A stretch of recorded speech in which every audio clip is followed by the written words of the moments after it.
আসসালামু আলাইকুম। সকলে কেমন আছেন? আশা করি বেশ ভালোই আছেন। আজকে একটা প্রশ্ন করি। হিজাব কি?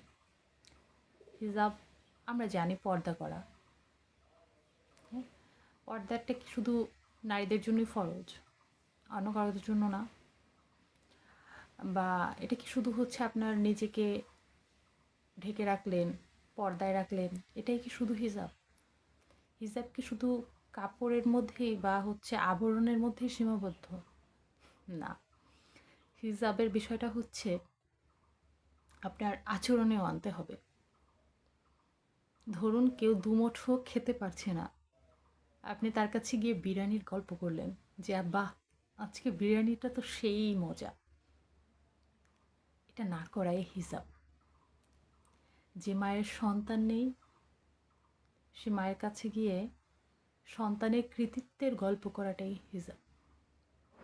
যে কষ্টে আছে তার কাছে গিয়ে সুখের আহাজারি না করাটাই হিসাব।